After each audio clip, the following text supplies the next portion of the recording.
So I just recorded a whole video for you on how to crochet, and it was upside down. Okay, so I'm going to do it again. Let's hope that you can see it. My messy kitchen. I don't know if you can see this. Let's see. I have to hold it. I'm going to have to hold it way up here. Okay. So this is what I did for you already, but because I'm an idiot, let's start again. Okay. So this is your chain. You can make it as long or as short as you want, depending on what you're making. How to do a chain: you are simply just going to make a little loop, like a slip knot. We'll just pretend here. Okay, so ignore this nonsense, but say there's a loop there. Okay, so you stick it through the loop, grab it, pull it through, and keep doing that. Grab it, pull it through. It's pretty simple. You don't want it too tight because you want to be able to get your hook through it later on. Just a simple little pull through. And like I said, as long or as short as you want, depending on what you're making. Okay? So let's pull this out. Okay, so I'll just start at the end to show you. Okay, so here is my chain. I believe, yeah, okay. So there's my chain. Okay. Your first one, it's kind of awkward.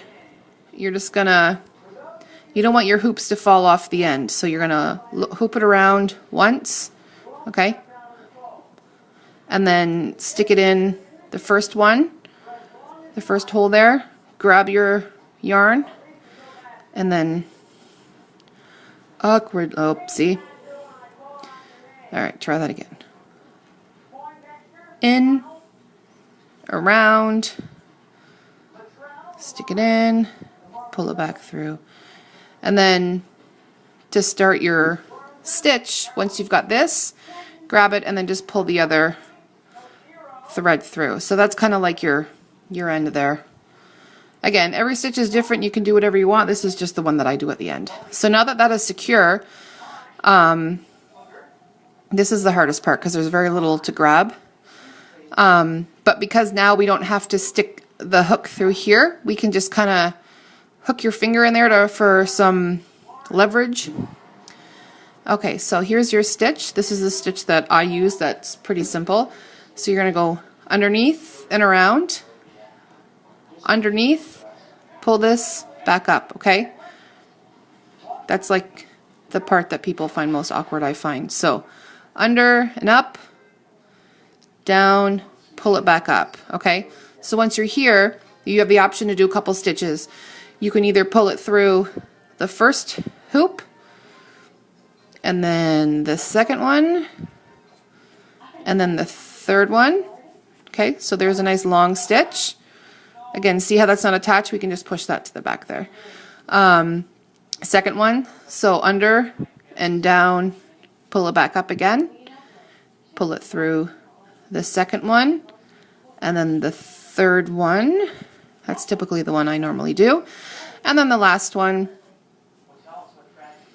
again, under and around, grab it, and pull it through all three. Okay? So you can see, whoops, they're all different lengths. You can decide which one you want. I typically do the one in the middle. I don't know the technical name for it. We'll call it the Quondam. Okay, so here's your stitch. Okay, let's try it this way. So you're going to go under this way, around, under, grab it, back up, okay? And then pull up through your hoopies, Quondam style, okay? Woo!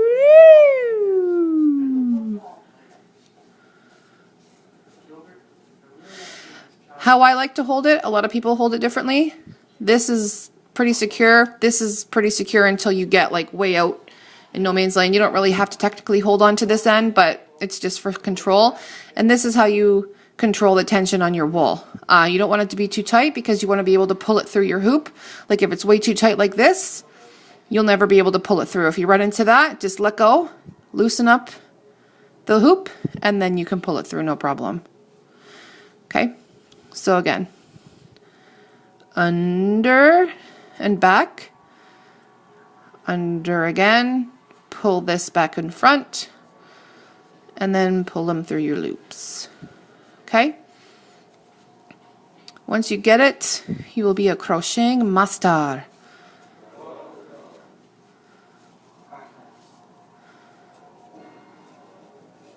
See, it's flopping all over the place. But once you get the hang of it, you can just, you are in control. Okay? And there it is. Ta-da! The end's kind of wonky, but it's just for, you know, learning purposes. Hope it helped you. Bye.